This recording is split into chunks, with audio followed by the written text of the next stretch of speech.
FM। আমরা এখন ছোট্ট একটা ঘটনায় চলে যাব এবং সেই ঘটনাটা আমার কাছে রয়েছে। আমি একটু পড়ি সেই ঘটনাটা। সেটা আমাদের একজন লিসনার আমাদেরকে পাঠিয়েছেন যে ভূত এফএম এর সেকেন্ড এপিসোড থেকে আমি নিয়মিত শ্রোতা। আমি চিটাগং এর শিপিং লাইনের ম্যানেজার হিসেবে কাজ করছি এবং আমার দেশের বাড়ি কুমিল্লা জেলার সদর উপজেলার পালপাড়া গ্রামে। এবং আমি যে ঘটনাটা বলছি সেটা আমার গ্রামের এক ট্রাক ড্রাইভারের মুখ থেকে শোনা। তার নাম বাবুল এবং তিনি এখন জীবিত আছেন। এই ঘটনাটা তার বাস্তব এক্সপেরিয়েন্স। সো আমি সেই বাবুল ভাইয়ের ঘটনাটা আমি বলছি। আমি জানি না যে আপনাদের কতটুকু বিশ্বাস হবে। আমার কাছে খুবই অদ্ভুত লেগেছে এই ঘটনাটা। শুনে দেখুন। ঘটনাটা 1986 কি 87 সালের। আমি বাবুল ভাইয়ের যেভাবে আমাকে বলেছিলেন সেইভাবেই বলছি। আমি তখন ট্রাকের হেল্পার। একদিন আমি ও আমার ট্রাকের ড্রাইভার কালু ট্রাক নিয়ে চিটাগং থেকে কক্সবাজার ভাড়া নিয়ে গেলাম। কক্সবাজার শহরে মাল আনলোড করে খালি ট্রাক নিয়ে আমরা চিটাগং এ ফিরছিলাম। পথে আমিরাবাদ নামের একটা জায়গায় পৌঁছালে কিছু লোক রাস্তার পাশে দাঁড়িয়ে আমাদের ট্রাক থামানোর জন্য সংকেত দেয়। আমরা গাড়ি থামালাম এবং তারা বলল, ভাই আমরা একটা দাওয়াতে আসছিলাম, আমাদের সাথে একজন লোক মারা গেছে। আমাদের বাড়ি কক্সবাজারের রামুর 2 কিলোমিটার আগে, ওখানে নিয়ে চলেন, আমরা ভাড়া দিয়ে দেব ঠিক মতন। তারা 3000 টাকা ভাড়া দিতে চাইল। এখানে বলে রাখা দরকার যে 2 রকমের ভাড়া নেওয়া নিষেধ ছিল মালিকের। 1 মাদক, 2 লাশ। আমার ড্রাইভার কালু মালিকের নিষেধের কথা স্মরণ করিয়ে দিলাম আমি, এবং লাশের ভাড়া নিতে নিষেধ করলাম। বললাম যে মালিক জানলে চাকরি যাবে। কিন্তু কালু ড্রাইভার বলল যে 3000 টাকা ভাড়া, 2জন 50-50 নেব, মালিক জানবে না। কিছু জিজ্ঞেস করলেও বলবো যে পথে গাড়ি নষ্ট হয়ে গিয়েছিল। আমি শেষ পর্যন্ত কালু ড্রাইভারের প্রস্তাবে রাজি হয়ে গেলাম। লাশের সাথে 4 জন লোক উঠল ট্রাকের পেছনের বডিতে। রামুর 2 কিলোমিটার আগে, জায়গাটার নাম আমার মনে নাই, যেখানে লোকগুলোর বাড়ি, এবং তার 1 কিলোমিটার আগে একটা ছোট বাজারে পৌঁছানোর পর লাশের সাথে থাকা লোকগুলো গাড়ি থামাতে বলল। তখন এশার নামাজের আজান হচ্ছিল। লাশের জন্য কাফনের কাপড় এবং আনুষঙ্গিক জিনিস কিনবে বলে তারা 4 জন নেমে বাজারের ভেতর ঢুকলো। ড্রাইভার কালু এই ফাঁকে 1 কাপ চা খাবে বলে নেমে রাস্তার ওপারে গেল। গাড়িতে আমি একা বসে রইলাম। পিছনে লাশ রেখে আমার সামনে বসে থাকতে খুব অস্বস্তি হচ্ছিল। হঠাৎ গাড়িটা প্রচন্ড জোরে কেঁপে উঠল। গাড়ি দাঁড়ানো অবস্থায় যদি একটা বিড়ালও ওঠে, ড্রাইভার বা হেল্পার সেটা বুঝতে পারে। আমি খুব ভয় পেলাম, কিন্তু পেছনে ফিরলাম না। ড্রাইভার কালুকে দেখতে পাচ্ছিলাম রাস্তার অপর পারে দাঁড়িয়ে আছে এবং দাঁড়িয়ে সে চা খাচ্ছিল। কিন্তু আমার নড়ার শক্তি রইল না, মুখ দিয়ে কোনো শব্দ বের হচ্ছিল না। কিছুক্ষণের মধ্যে লাশের সাথে থাকা 4 জন লোক কাফনের কাপড় ও অন্যান্য জিনিস নিয়ে এসে পেছনে উঠল এবং দেখল গাড়িতে লাশ নেই। তাদের চিৎকারে চেঁচামেচিতে বাজারের লোকজন এসে জড়ো হলো। সবাই লাশ খুঁজতে লাগলো, কিন্তু লাশ তো আর পাওয়া যায় না। কেউ একজন একটা 2 ব্যাটারি লাইট এনে কৌতূহল বসে আশেপাশের বড় গাছগুলোর দিকে লাইট মেরে দেখতে লাগলো। হঠাৎ একটা বিশাল গাছের একদম ভি শেপ টাইপের একটা গাছ, সেই গাছের ডালের মাঝখানে লাশটা দেখা গেল। মনে হলো কেউ খুব সযত্নে ব্যালেন্স করে সেই লাশটাকে ওখানে রেখে দিয়েছে। গাছের মধ্যে লাশটা লম্বালম্বি ভাবে শোয়ানো ছিল। এই ভয়াবহ দৃশ্য দেখে বাজারের অধিকাংশ লোক বাজার ছেড়ে ভয়ে চলে গেল। অল্প কিছু সাহসী লোক রয়ে গেল। বাজারের মসজিদের ইমাম সাহেবকে খবর দিয়ে আনা হলো। ড্রাইভার কালু খুব সাহসী লোক ছিল। সে নিজেই গাছে উঠে লাশ নামানোর কথা বলল, কিন্তু ইমাম সাহেব নিষেধ করলেন। ইমাম সাহেব আরো 2-3 জন হুজুরকে খবর দিয়ে আনলেন। যে গাছে লাশটা ছিল সে গাছের নিচে ইমাম সাহেব ও বাকি হুজুররা দোয়া দুরুদ পড়তে লাগলেন। অনেকক্ষণ দোয়া দুরুদ পড়ার পর হঠাৎ গাছে প্রচন্ড ঝড় শুরু হলো। একসময় ঝড় থেমে গেল এবং আস্তে আস্তে লাশটা মনে হলো যে শূন্যে ভাসতে ভাসতে নিচে নেমে আসলো। ইমাম সাহেব কিছু দোয়া দুরুদ পড়ে লাশের ওপর পানি ছিটিয়ে দিলেন। তারপর লাশটাকে ট্রাকে উঠানো হলো এবং ইমাম সাহেব লাশের চারদিকে 4টা তাবিজ বেঁধে দিলেন এবং বললেন, আল্লাহর নাম নিয়ে জিকির করতে করতে যেতে হবে, এক মুহূর্তের জন্য জিকির বন্ধ করা যাবে না। এরপর আমরা অজু করে আল্লাহর নাম নিয়ে জিকির করতে করতে ঘটনাস্থলে পৌঁছালাম। পথে আর কোনো সমস্যা হয়নি। তো এই ছিল ঘটনা, এবং এরকম আজব অনেক ঘটনাই আপনারও জানা আছে নিশ্চয়ই, এবং সেই ঘটনাগুলো আপনিও আমাদের কাছে SMS করে জানাতে পারেন। আপনার এয়ারটেল নাম্বার থেকে আমাদের SMS করুন, লিখে ফেলুন SHOUT শাউট স্পেস আপনার নাম স্পেস আপনার মেসেজ, পাঠিয়ে দিন 9840 নাম্বারে। আর যারা ইমেইল করতে চান তারা লিখুন bhutfm@radiofurti.fm অ্যাড্রেসে, which is BHOOTFM@radioforti.fm। এখানে আপনারা ইচ্ছা করলে ইমেল পাঠাতে পারেন এবং ইমেলের সাথে অবশ্যই নাম, ঠিকানা এবং ফোন নাম্বার অবশ্যই লিখতে ভুলবেন না। আর সে সাথে আমাদের স্টুডিওতে অনেক গেস্ট রয়েছেন আজকে, তাদের কাছ থেকে আমরা এক এক এক্সপিরিয়েন্স শুনবো। আমি একটু অন্যরকম ঘটনা দিয়ে আজকে শুরু করি। আমি আগে আপনার কাছে যাই। আপনার নাম সুমন, রাইট? সুমন ভাই, আপনি কোন ঘটনাটা বলতে চান? হ্যালো লিসেনার, আমি সুমন। গত মঙ্গলবারে একটা ঘটনা ঘটেছিল আপনার, আচ্ছা সেটা দিয়ে শুরু করতেছি। জি বলুন। তো গত মঙ্গলবার শেষ রাতের দিকে একটা ঘটনা ঘটছে। জাস্ট এইরকম একটা ঘটনা আমার জীবনে এর আগেও ঘটছে। তখন ক্লাস 3-তে পড়ি। তো প্রায় কাছাকাছি একটা ঘটনা গত মঙ্গলবার রাতে আমি দেখছি। তো সেটা হলো শেষ রাতের দিকে হঠাৎ রুমটা প্রচন্ড গরম হয়ে যায় আর কি। তো আমি প্রচন্ড পরিমাণে ঘামতেছিলাম। তো হঠাৎ করে দেখি যে হঠাৎ করে আমার চোখটা জানলার দিকে চলে যায়। আচ্ছা। তো জানলার দিকে যাওয়ার পর দেখতেছি যে একটা শেপ, শ্যাডো প্রকৃতির একটা শেপ, জাস্ট যেভাবে মানুষ যোগাসন করলে যেভাবে হয় ওইরকম একটা শেপ জানলা থেকে জানলার ভিতর থেকে ঘরের ভিতরে আসতেছে। তো আস্তে ওটা পুরো ভাসমান অবস্থা ছিল, একদম যোগাসন যেভাবে মানুষ বসে জাস্ট ওই রকমই ভাসমান অবস্থায় ও আস্তে আস্তে ভাসমান অবস্থায় ও সরে আসতেছিল। সরে আসার পরে যে ঘরের ভিতরে যে শোকেস ছিল, তো ওই শোকেসের উপরে চলে যায়। তো শোকেসের উপরে যোগাসন অবস্থায় বসেছিল। তো আমি এটা দেখতেছি প্রায় 30 থেকে 35 সেকেন্ড, তারও বেশি হবে আর কি।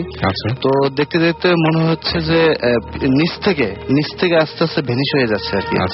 তো এরকম ভেনিশ হতে তো একটা পর্যায়ে আর কি শ্যাডোটা চলে যায়। তো আমি ওইটা দেখার পরে বাকি যে রাতটা ছিল, আমি বাকি রাতটা আর কি ঘুমাতে পারিনি ওই জিনিসটা দেখার পরে। তো ওই জিনিসটা আমি আর পরের দিন কাউকে শেয়ার করিনি। জাস্ট 2 দিন পরে আমি আমার ওয়াইফকে বলছি যে আমি এরকম একটা ব্যাপার দেখছি।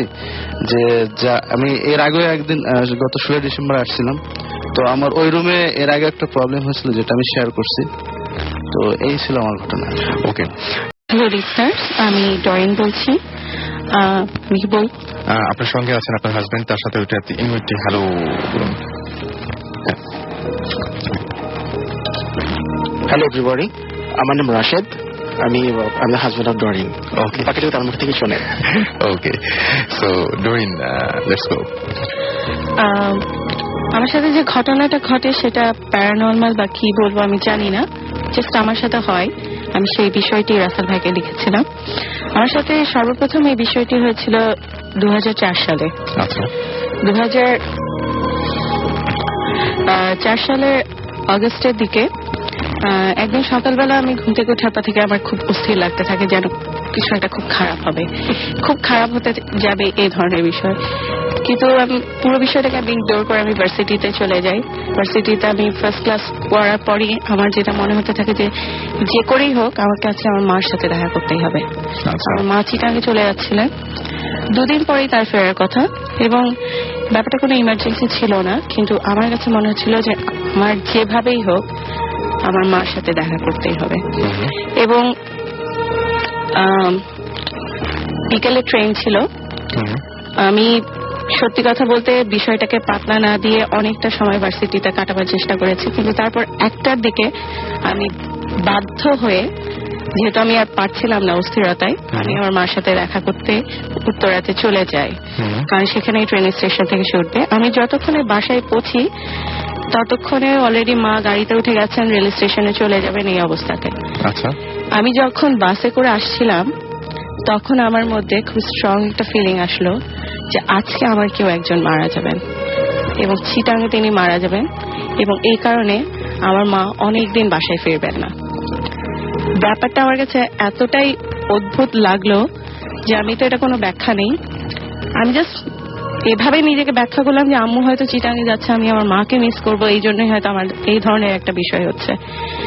এবং আমার মা নিজেই অবাক হয়ে গেছেন যে আমি তাকে ট্রেন স্টেশনে সি অফ করতে এসেছি, কারণ আমাদের বাসায় মাসে 2 মাসে সবসময় এইভাবে যাওয়া হয়, এটা কোনো নতুন ঘটনা না। কিন্তু যখন ট্রেনটা চলে যাচ্ছে তখন আমি স্টেশনে দাঁড়িয়ে কাঁদছি, কারণ হচ্ছে আমি ফিল করছি যে আম্মু চলে যাচ্ছে অনেক দূর আমার কাছ থেকে এবং আমি আমার মাকে দেখতে পাবো না এবং ঘন্টা 2-এর মধ্যে আমার কাছে নিউজটা আসবে। আচ্ছা। এবং যেটা হলো যে সত্যি কথা, আমি স্টেশন থেকে বাসায় গেছি এক্স্যাক্টলি 7টার সময়। আমাকে চিটাং থেকে ফোন করে আমার মামা বলল যে আমার নানা মারা গেছেন।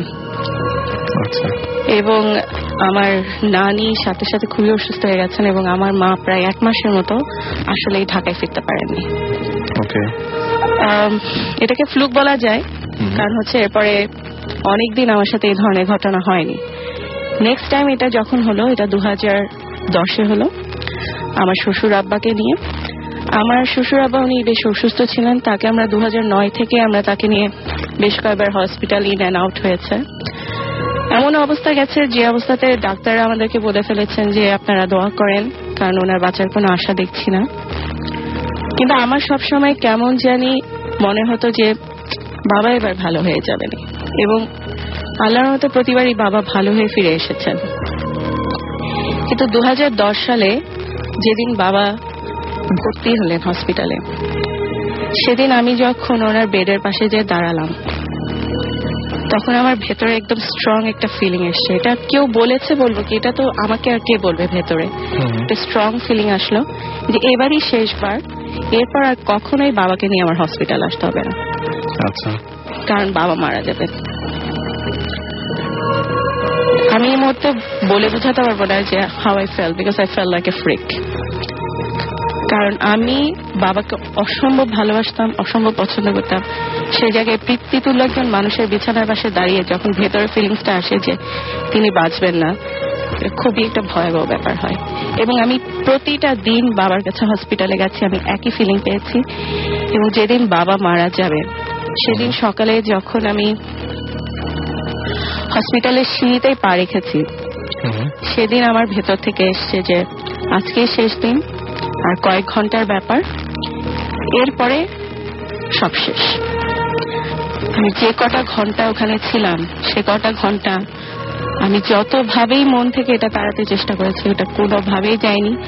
যতবার বাবার বিছানার পাশে গেছি ততবার ফিলিংসটা আরো স্ট্রংলি ব্যাক করেছে। এবং ইনফ্যাক্ট শেষবার যখন আমি বাবার বিছানার পাশে গেলাম তখনও উনি ডাক্তারদের মতে উনি বেঁচে আছেন।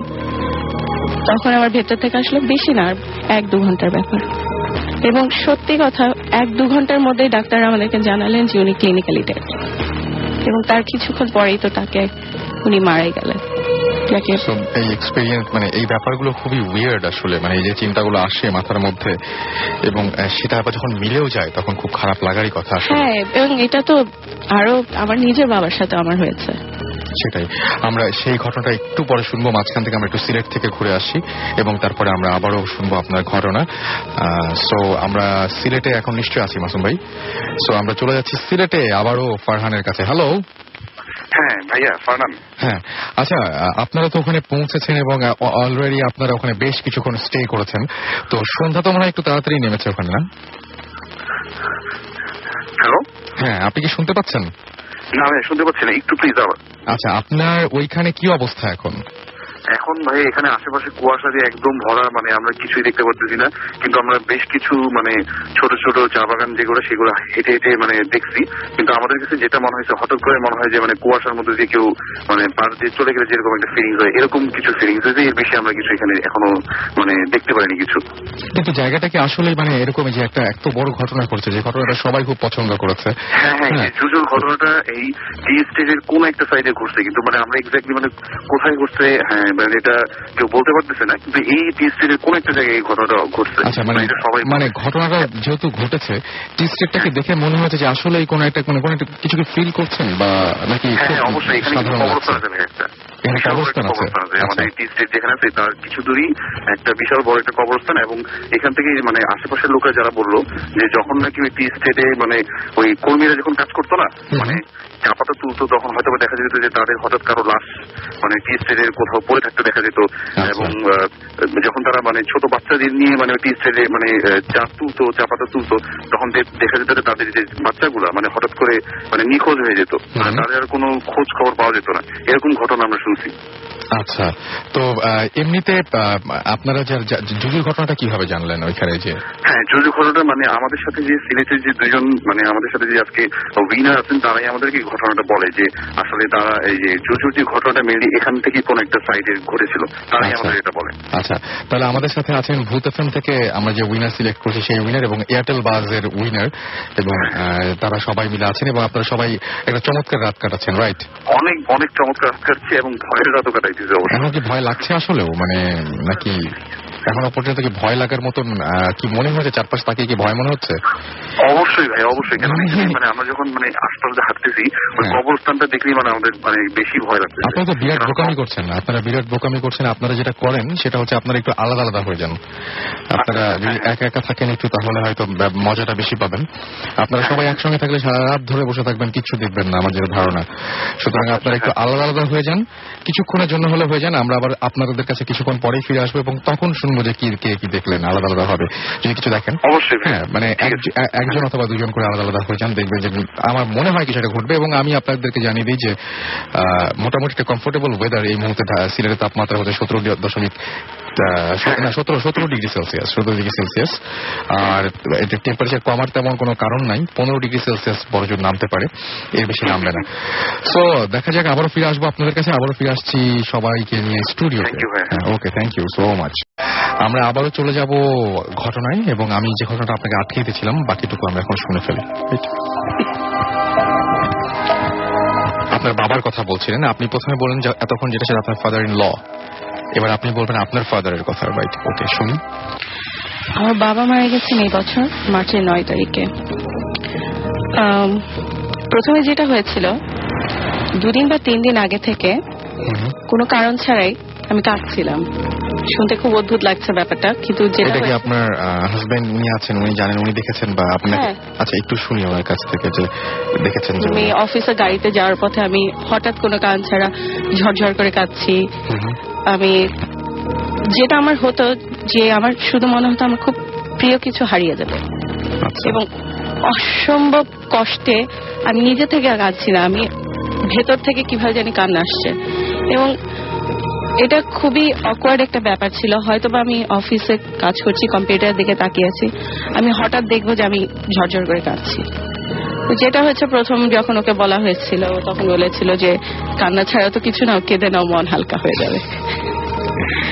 আচ্ছা আচ্ছা, তো আপনি ব্যাপারটা একেবারেই সিরিয়াসলি নেন নাই প্রথম দিকে?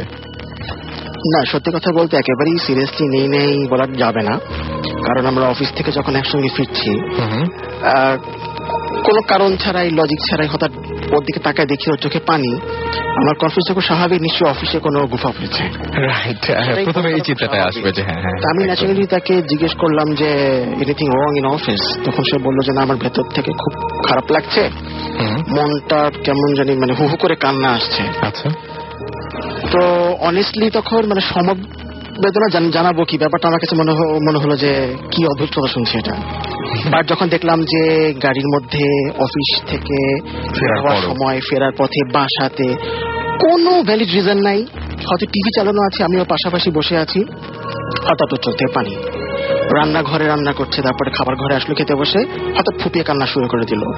তখন আমার মনে হলো যে সামথিং ইজ রং। কিন্তু কি, আমার যেটা তখন আসলে সত্যি কথা মনে হচ্ছিল যে অফিসে কোনো ঝামেলা হয়েছে, শেয়ার করতে পারছে না বারবার, এটাই মনে হয় একমাত্র স্বাভাবিক ঘটনা। কান্নার আর কোনো রিজন থাকতে পারে না। থাকতে পারে, ওই সময় মনে হয় না আর কি। আর যেহেতু স্পেসিফিক ঘটনাটা জানি না, আমি মনে হয় যতটুকু সাপোর্ট দরকার সেটা আমি দিতেও পারিনি, কারণ আমার ভেতর থেকে তো বিশ্বাস আসছিল না যে, আমি এটুকু শিওর ছিলাম যে এই কান্নার কারণ আমি না। সুতরাং আমার দিক থেকে সরি বলার কিছু নাই,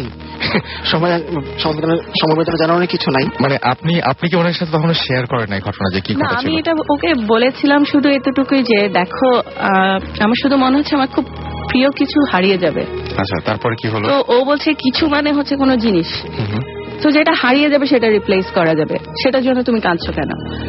অ্যাকচুয়ালি ব্যাপার হচ্ছে আমি জিনিসটা কাউকে মানে আমি এখনো বুঝাতে পারছি না, যেটা হচ্ছে যে অসম্ভব একটা কষ্ট, অসম্ভব একটা দুঃখে আমার তখন অটোমেটিক আমি কাঁদতাম। এবং সত্যি কথা, আমি ওর কথা কি বলবো, আমার নিজের কাছেই তো অদ্ভুত লাগতো যে আমি হয়তো অফিসে আমার কোনো গুফাপ হচ্ছে না, আমি অফিসে খুব একটা সিরিয়াস কিছু পড়ছিলাম, আমি টিভিতে হয়তো ফ্রেন্ডস দেখছিলাম, এই সময় আমার কান্না আসছে। তো সেটা তো মানে ওকে কি দোষ, বা আমারই তো অদ্ভুত লাগছিল, এটা আমি কাঁদছিলাম, এটা ঠিক কথা, কাঁদছিলাম। আমি অফিসে যাচ্ছি, অফিসে যাওয়ার পথে আমি দেখছি যে ঝরঝর করে আমার চোখ দিয়ে পানি পড়ছে, খুব কষ্টে কান্না আসছে। অফিস থেকে ফিরছি কোনো কারণ ছাড়া, হঠাৎ করে আমি কাঁদছি, কোনো কারণ নেই। এবং এটা হয়েছে ঠিক আমার বাবা মারা যাওয়ার, আমি আপনাকে এক্স্যাক্টলি বলতে পারি 3 থেকে 4 দিনের মধ্যে এই হচ্ছিল যে আমি কন্টিনিউয়াস আমি কাঁদছিলাম। তার 3 থেকে 4 দিন পরে আপনার বাবা, আব্বা ঠিক 9 তারিখে মারা গেছেন, এবং আব্বু মারা গেছেন যে ঘটনাটা সেটা হয়েছে যে বাই দ্য গ্রেস অফ আল্লাহ আব্বু খুব ফিট ছিলেন। আচ্ছা, আমার বাবা জীবনে একটা দিনের জন্য কোনদিন হসপিটালে থাকেননি। এই বয়সে যখন মারা যান ওনার বয়স 60 পেরিয়ে গেছিল, হি ওয়াজ আবার 65। ওই বয়সে উনি যে পরিমাণ হাঁটতে পারতেন, আমি ওনার সাথে পাল্লা দিয়ে হাঁটতে পারতো না। এবং সামান্য সর্দি কাশি জ্বর ছাড়া আমি তাকে কোনদিন অসুস্থ হতেই দেখিনি, এবং ডাক্তারের কাছে যাওয়ার তো প্রশ্নই ওঠে না। 9 তারিখে যেটা হলো সেটা হচ্ছে যে আমাদের সাথে আমরা অফিসে যাচ্ছিলাম, আব্বার বের হওয়ার কথা ছিল। আব্বু নেমেছেন নিচে, গাড়িতে ঠিক উঠে এসে আবার বললেন যে আজকে শরীরটা ভালো লাগছে না, তোমরা দুজন চলে যাও, আমি পরে যাব, আমাকে গাড়ি পাঠিয়ে দিও। ঠিক আমরা গাড়িটা টার্ন নিচ্ছে, সে সময় আম্মা ফোন করে বললো যে তোমার আব্বু নিজেই বলছে যে আমার বোধহয় একটু হসপিটালে যাওয়া দরকার, তো তোমরা একটু আসুন, নিয়ে যাও। এবং যে মানুষ কোনোদিন ডাক্তারের ছায়া মারাতে পছন্দ করে না, সে নিজে যখন বলছে যে আমি হসপিটালে যাবো, আমাদের কাছে সেটা যথেষ্ট সিরিয়াস ছিল। আমরা এসছি, আসার পর যেটা হয়েছে যে আমি দেখলাম যে যেহেতু আমার শ্বশুর নিজেও হার্ট পেশেন্ট ছিল, ওই ধরনের কিছু সিমটম আমার লাগছিল যে প্রবলি আব্বার একটা অ্যাটাক হচ্ছে বা এই ধরনের। কিন্তু আব্বু তখন পুরো সজ্ঞানে কথা বলছেন, আব্বু বলছেন যে আমার একটু অক্সিজেনের অভাব লাগছে, আমাকে একটু ইমার্জেন্সিতে নিয়ে যাও, আমাকে হয়তো অক্সিজেন দিলে আমি ঠিক হয়ে যাব। গাড়িতে সামনের সিটটাতে আব্বুকে যতটুকু শোয়ানো সম্ভব শুইয়ে দেওয়া হলো, ও ঠিক পিছে বসে, আমি যেভাবে কোনা করে পিছে বসি তাতে আমি আব্বুকে ঠিক মতো দেখতে পাচ্ছিলাম। আমার ভাই ড্রাইভ করছিল, এবং আমি সাডেনলি যে জিনিসটা দেখলাম যে I start having that feeling, that strong dark feeling, something really bad can happen. আমি আব্বুর দিকে তাকাই থাকতে থাকতে আমার ভেতরে ওটা আসতে শুরু করলো, এবং ওটা সেই মুহূর্তে যেটা হলো যে আব্বুর সারা শরীরটা কেঁপে গেল এবং ঘেমে সিট কভার পর্যন্ত ভিজে গেল। সুতরাং আমার মনে হচ্ছে যে probably he had an attack at that time. তো আমি আমার ভাইকে বললাম যে যত তাড়াতাড়ি পারো, যেভাবে পারো, রং রুট দিয়ে হলেও ইমার্জেন্সিতে পৌঁছা দরকার। ইমার্জেন্সিতে আমরা পৌঁছানোর পরে আব্বুকে কিন্তু কাউকে ধরে নামাতে হয়নি, তিনি নিজে দরজা খুলেছেন, নিজে নেমে হেঁটে ভেতরে ঢুকেছেন, ওর সাথে ছিল। কিন্তু ব্যাপার হয়েছে যে মুহূর্তে ইমার্জেন্সির দরজাটা ক্রস করেছি আমি, the very first thing that came into my mind was that you are not going to take him alive back at home today.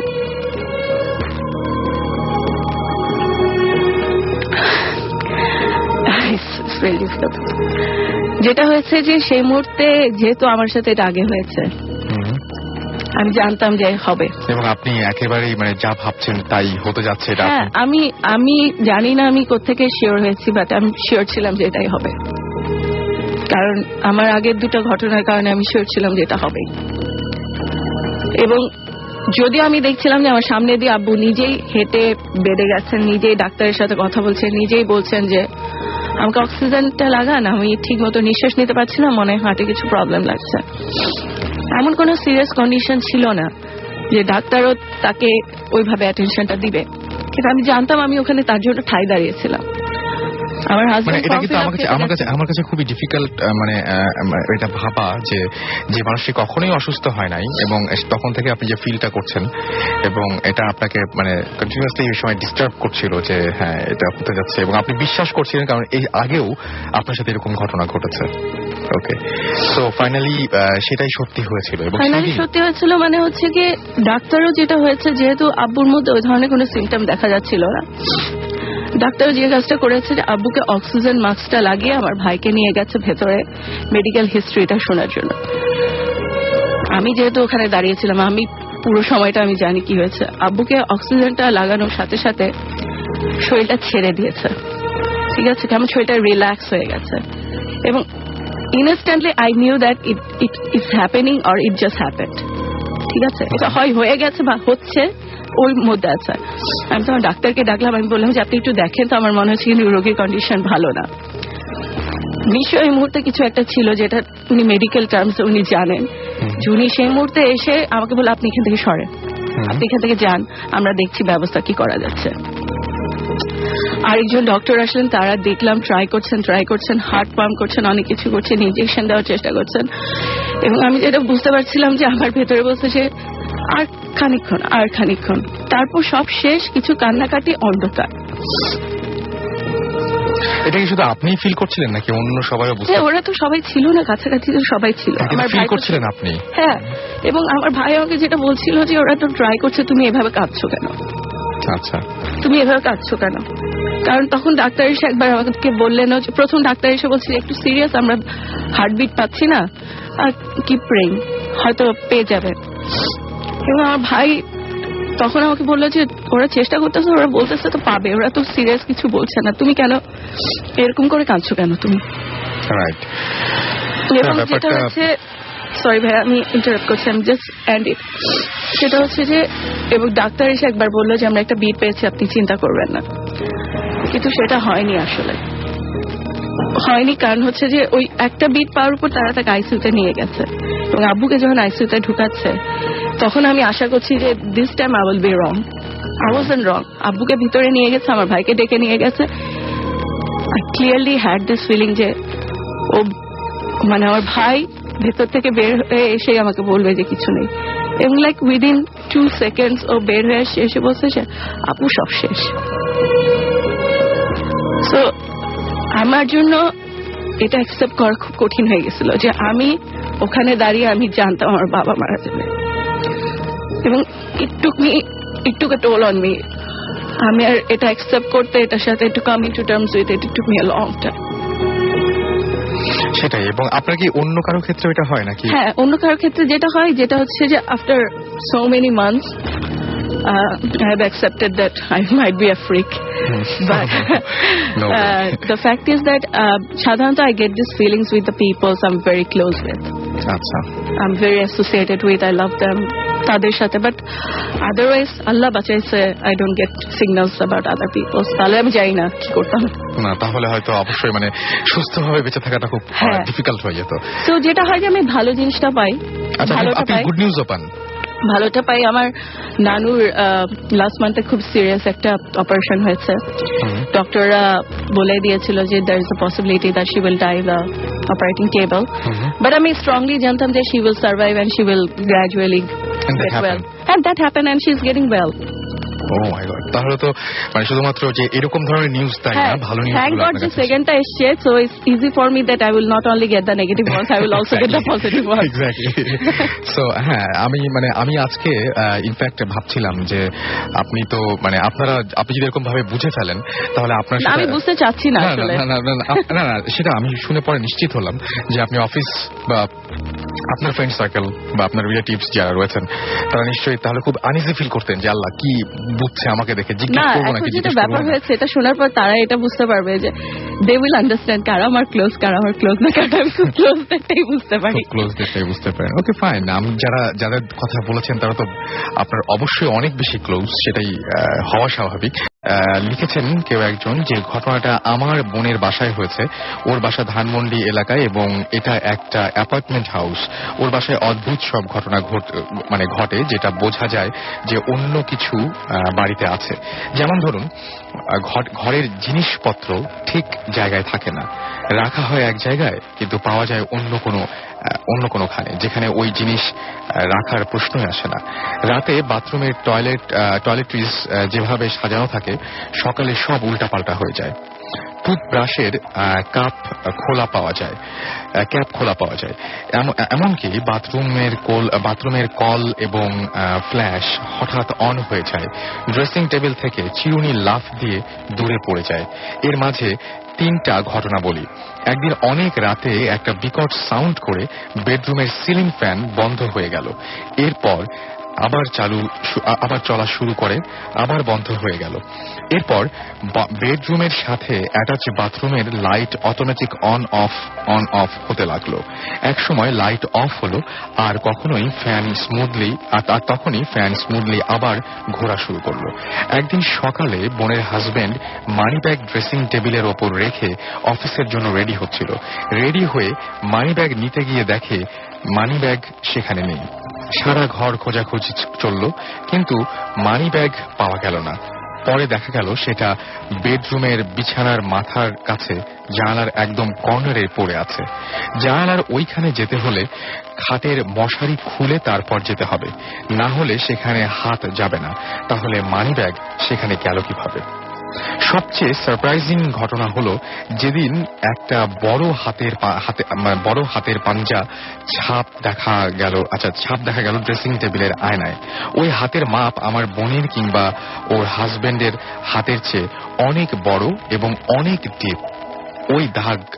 ওই দাগ কাপড় দিয়ে কিছুতেই মোছা গেল না এবং 2-3 দিন পর ওটা আপনা আপনি চলে যায়।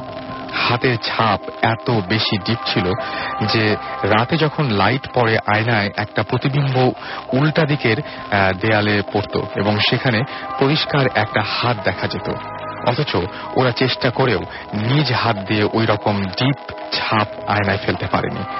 তার কিছুদিন পরে আবার একটা হাতের ছাপ পাওয়া গেল, কিন্তু এবার সেটা একটা 2-3 বছরের বাচ্চার হাতের ছাপ। অথচ ওর বাসায় কোনো বাচ্চা নেই, কোনো বাচ্চা বেড়াতেও আসেনি। ওরা জানতে পেরেছে অ্যাপার্টমেন্ট বানানোর সময় ডেভেলপার কোম্পানি যখন আগের বাড়িটা ভাঙে তখন ওখানে অনেকগুলি তাবিজ খুঁজে পায়। মনে হয় বাড়িটা বন্ধ করা ছিল। এখন অ্যাপার্টমেন্ট বানানোর পর নতুন করে যেহেতু বাড়ি বন্ধ করা হয়নি, তাই সমস্যা হচ্ছে। যেহেতু আজ পর্যন্ত কারো কোনো ক্ষতি হয়নি এবং কোনো কিছুর অবয়ব দেখা যায়নি, বর্তমানে অ্যাপার্টমেন্টের লোকেরা আর কোনো ঝাড়ফুঁক বা বাড়ি বন্ধ করার ঝামেলায় যাচ্ছে না। আমার বোনও এইসব ভূতের ঘটনায় অভ্যস্ত হয়ে গেছে। এই ছিল ঘটনা। এবং আপনিও যদি সত্যিকার অর্থে আজকে ঘুম ভেঙে উঠে যে দেখেন যে আপনার আয়নায় কোনো একটা এরকম হাতের ছাপ পড়ে আছে, যে হাতের ছাপটা আপনাদের বাড়ির কারোর সাথেই মেলে না, বা আপনি যদি দেখেন যে কোনো ছোট বাচ্চার হাতের ছাপ পড়ে আছে অথচ আপনার বাসায় কোনো ছোট বাচ্চা নেই, তাহলে আপনিও চমকে উঠবেন। বা আপনার জিনিসপত্র যদি এলোমেলো হয়ে যায়, এটা অনেকের সাথেই হয় যে আপনি একটা জিনিস এক জায়গায় রেখেছেন, সেই জিনিসটা সেই জায়গায় নেই, সরাইটাকে কেউই দেখবেন যে দায়ী না, বাসায় সবাই বলছেন যে না আমি হাত দেয়নি, তারপরে এরকম ঘটনা ঘটে যায়। জুজুর যে এপিসোডটা ছিল সেই এপিসোডে আমরা এই ব্যাপারটা নিয়ে অনেকক্ষণ কথা বলেছিলাম এবং আমরা ওইখানে একটা জিনিস আলোচনা করেছিলাম যে কেউ বা কিছু একটা হয়তো আমাদের মাঝে মাঝে এরকম বাধা দেয়, কোনো কোনো সময় আমাদের ভালোর জন্য বাধা দেয়, কোনো কোনো সময় আমাদের খারাপের জন্য বাধা দেয়। এবং তারা আমাদের সঙ্গে আরো একজন লিসনার রয়েছেন এবং আজকে তিনি আমাদের গেস্ট হয়ে এসেছেন। আমরা তার কাছে একটা ঘটনা শুনবো। Please. Hello listeners, this is Orko, studying LLB from University of London. আমার এক্সপিরিয়েন্সটা অ্যাকচুয়ালি একটা সিরিজ অফ ইভেন্টস যেটা বিগত 4 বছর ধরে আমার সাথে ঘটছে, এবং এই ইনস্ট্যান্টগুলির বেস লাইন একটাই, আই সি ডেড পিপল বললে ভুল হবে, শুধুমাত্র একজন মানুষকে দেখছি যে কিনা আজকে এই মুহূর্তে আমার জীবন আর নেই। এই মানুষটা আমার জীবনের খুবই গুরুত্বপূর্ণ একজন অংশ হিসেবে ছিল, আমার খুব ভালো বন্ধু ছিল। সে চলে যাওয়ার পর থেকেই আমার জীবনে এই ইনসিডেন্টগুলি ঘটা শুরু করেছে এবং টিল নাও ঘটছে। আগে বলি একটু তার ব্যাপারে। সে যেদিন মারা যায় সেদিন আমি তার সামনে পড়ে গিয়েছিলাম বলতে সে যখন সুইসাইড করে বিল্ডিং থেকে যখন লাফ দেয় তখন আমি ওই বিল্ডিং এর সামনে দাঁড়িয়েছিলাম। আমরা সবাই মিলে তাকে যখন ডিএমএইচ নিয়ে যাই, it was too late, they couldn't save her. Personal রিজনের কারণেই তার নামটা বলছি না। আমার ফার্স্ট যে ইনসিডেন্টটা ঘটে সেটা এয়ারপোর্ট রোডে, আমি আর আমার ফ্রেন্ড ড্রাইভ করে যাচ্ছি। আপনি ওখানে ঢাকা মেডিকেলেও বেশ কিছু ঘটনা ঘটে যে আপনি পড়ে গিয়েছিল, বাট সুইসাইড যে করেছিল সেটা ঠিক লাফ দিয়ে না, তার আগে ঘটনাটা ঘটেছিল, সেটা একটু বলবেন যে আসলে মানে পয়জন টাইপের কিছু একটা, যে ওইটা একটু বলেন। ওইটুকু যেটা ঘটেছিল, আমরা তাকে এমার্জেন্সি নিয়ে যাওয়ার পরে ডাক্তার সাথে সাথে যেটা বললো যে ওনার স্টমাক ওয়াশ করতে হবে। আমরা সবাই ওকে বললাম ছাদ থেকে লাফ দিছে, স্টমাক ওয়াশ কেন করতে হবে? তখন ডাক্তার সাথে সাথে বললো যে আপনারা লিপস গুলি দেখেন, আমি শিওর যে পয়জন ইনটেক করেছে। আমরা আসলে তাকিয়ে দেখলাম যে হ্যাঁ, লিপস গুলি একদম ভায়োলেট কালার হয়ে গিয়েছে, and this was the symptom that she had taken poison. ওকে। আর এখানে আরেকটা জিনিস বলতে হবে যে যখন আমরা বুঝতে পেরেছি যে না, তাকে হয়তো আর বাঁচানো সম্ভব না, ঠিক ওই সময় সে আমার হাতটা ধরে বলল, you came but you are just too late. তখন আমার মনে পড়লো যে আমি ঠিক 2 বছর আগে তাকে একটা প্রমিস করেছিলাম যে যখন তোকে আমার জীবনে সবচেয়ে বেশি প্রয়োজন হবে আমি ঠিক সেই মুহূর্তেই তোর সামনে আসবো। এবং সত্যি সত্যি তাই হয়েছিল, আমি তাকে সাহায্য করতে পারিনি। এবং তারপর থেকে আপনি ফিগারটা বিভিন্ন সময় বিভিন্ন জায়গায় বিভিন্ন ভাবে দেখতে পান, রাইট? জি। আচ্ছা, তো প্রথম কোথায় দেখতে পেলেন আপনি? প্রথম এয়ারপোর্ট রোডে। আচ্ছা। আমি এবং আমার বন্ধু যখন ড্রাইভ করে এয়ারপোর্ট রোড থেকে আমার বাসার দিকে যাচ্ছিলাম, speed was something like 125 that time. আমরা দুজনে ঠিক সেই সময় দেখলাম যে সাদা কাফনের কাপড় পরা, ওই অবস্থায় চেহারাটা তার, বেগ ভাবে চেহারাটা তার। আমি সাথে সাথে ব্রেক করে গাড়িটা সাইড করলাম। আমি আমার বন্ধু সামিরকে তখন জিজ্ঞেস করলাম যে তুই কিছু দেখতে পেয়েছিস? তখন বললো যেটা দেখছি সেটা বলতে চাচ্ছি না, আর তুই যেটা বলতে চাইতেছ সেটা শুনতে চাইতেছি না। তখন আমরা we both figured out that we had saw the same thing, right? তারপর বললো যে ঠিক আছে তুই পাশে এসে বস, আমি ড্রাইভ করি। বললাম আচ্ছা ঠিক আছে তুই কর। ও গাড়ি স্টার্ট দেওয়ার প্রায় 30-40 সেকেন্ড পরই ও আমাকে বললো যে দোস্ত, গাড়ির ব্রেক ধরতেছে না। বললাম গাড়ির ব্রেক ধরতেছে না, সাথে সাথে বললাম যে গাড়িটাকে নিউট্রাল করে অ্যাক্সিলারেটর ছেড়ে যাইতে থাকুক, স্টার্টে যেহেতু আছে, যে মোমেন্টামে আছে যাইতে থাকুক। আমরা ঠিক তার কিছু দূর আগানোর পরে দেখলাম যে 2টা ট্রাক ওই সময় মুখোমুখি সংঘর্ষে অ্যাক্সিডেন্ট হয়ে পড়ে আছে রাস্তার সাইডে। তো আমরা কোনো মতে জাস্ট ওই জায়গাটুকু পার করার পরই স্যার বললো যে দোস্ত গাড়ির ব্রেক ঠিক হয়ে গেছে। আচ্ছা। আমরা এটাকে তখনও এতটা গুরুত্ব দিই নাই, ভাবছি যে চোখের হয়তো দৃষ্টি ভুল। কিন্তু তারপর এমন একটা ইনসিডেন্ট ঘটছে যেটাকে আমি বলবো যে হ্যাঁ, এটা আসলে আমার লাইফ সেভার একরকম। আমি ওই সময় সিলেটে গেছিলাম, এখন থেকে প্রায় 3 বছর আগের ঘটনা এটা। সিলেটে যাওয়া, ওখানে ওরস অ্যাডমিট করতে গেছিলাম। তো ওরসের মাঝখানে আমার সিগারেট খাওয়ার খুব ইচ্ছা জাগলো। আমি আমার ওই ফ্রেন্ডকে নিয়ে ঠিক আছে চল সিগারেট খেয়ে আসি। আমরা ওখানে ওরস থেকে কিছু দূরে মেঠো পথের রাস্তা ধরে আগাচ্ছিলাম। আমরা যখন মানে মেঠো পথের রাস্তায় দাঁড়িয়ে যখন সিগারেট আনছি, তখন আমাদের কানে ওরসের মাইকের আওয়াজ কানে ভাসছে। সিগারেট টানা শেষ, আমরা ভাবলাম যে ঠিক আছে এবার রিটার্ন করি। তখন দেখলাম যে ওরসের আওয়াজটা, মাইকের আওয়াজটা আর আমাদের কানে আসছে না। বললাম ঠিক আছে চল, আমরা যে রাস্তা দিয়ে আসছি ওই রাস্তা দিয়ে হেঁটে ফেরত যাই। আমরা কিছু দূর হাঁটার পরে দুজনের কাছে মনে হলো যে this was not the route, আমরা এই রাস্তা দিয়ে আসিনি। ওকে। আমরা বললাম ঠিক আছে, যেখানে মানুষ দেখা যায় বা আলো আছে এরকম দিকে আমরা হাঁটা দিই তাহলে, যেহেতু রাস্তাটা চিন্তাছি না এই মুহূর্তে। কিছু দূর আগানোর পরেই দেখতে পেলাম যে বিশাল বাঁশঝাড়, কিন্তু বাঁশঝাড়টার ব্যাপারে যেটা অস্বাভাবিক ছিল যে বাঁশঝাড়টা দেখতে এমন ভাবে মনে হচ্ছিল যে কেউ বাঁশঝাড়টাকে টেনে নিচে নামিয়ে রেখেছে। আচ্ছা, এটা আমাদের স্ট্রেঞ্জ মনে হলো যে বাঁশঝাড় তো সাধারণত হেলে থাকে বা উপরে খারাপ হয়ে থাকে, এটা নিচে এইভাবে এরকম পজিশনে থাকবে কেন? তারপরে ঠিক আছে, আমরা এটাকে পাশ কাটে বা পাশ দিয়ে কেটে চলে যাই।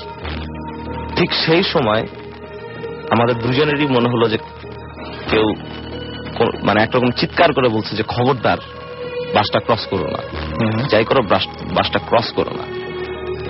আমাদের ঠিক সাথে সাথে মনে হলো যে and was it the same voice? yeah, that was the same voice that I had encountered. আমি যে মানুষটার কথা বলছি ঠিক সেম ভয়েসটাই ছিল। পরে আমার ব্রেনে ক্যাচ করলো যে, কারণ তাৎক্ষণিকভাবে আমরা এত বেশি শকড এবং ভয় পেয়েছিলাম যে মাথায় তখন ক্যাচ করেনি যে ভয়েসটা কার। পরে আমরা কনফার্ম, মানে ব্রেন যখন ঠান্ডা হয়েছে তখন বুঝতে পারছি। তারও পরের ঘটনা অবশ্য। তো আমরা সাথে সাথে এই আওয়াজটা শোনার সাথে সাথেই বললাম যে উল্টা পথে দৌড় দেই। আমরা সাথে সাথে যখন উল্টা পথে দৌড় দেওয়া শুরু করেছি তখন আমরা মানে পিছন থেকে আওয়াজ পাইতেছি যে কিছু একটা বা কেউ একটা আমাদের পিছে পিছে একদম দৌড়াইতেছে। and that was the time I saw her completely. আমি দেখলাম যে that was the instant যে আমি তাকে সবচেয়ে ক্লিয়ারলি দেখতে পেয়েছি till now। সাদা কাফনের কাপড় পরার মতো, সাদা কাপড় একইভাবে, মানে প্রতিবার সে একইভাবে আসে, একইভাবে আমাদের দিকে উল্টো দিক থেকে দৌড়ে এসে বলছে তোমরা দৌড়ে থাকো, থামো না বলে আমাদেরকে পাশ কাটায় আমাদের পিছে চলে গেল। এবং আমরা তখনও দৌড়ানো থামাই নেই, আমরা প্রাণপণে দৌড়াচ্ছি এবং শুনতে পাইতেছি বিভৎস বিকট চিৎকারের আওয়াজ এবং অমানসিক চিৎকার। এগুলি মানে মানবিক ভাবে কোনো মানুষের পক্ষে এরকম চিৎকার দেওয়া সম্ভব না আমাদের যেটা মনে হয়েছে। ওকে, সো এই ছিল ঘটনা।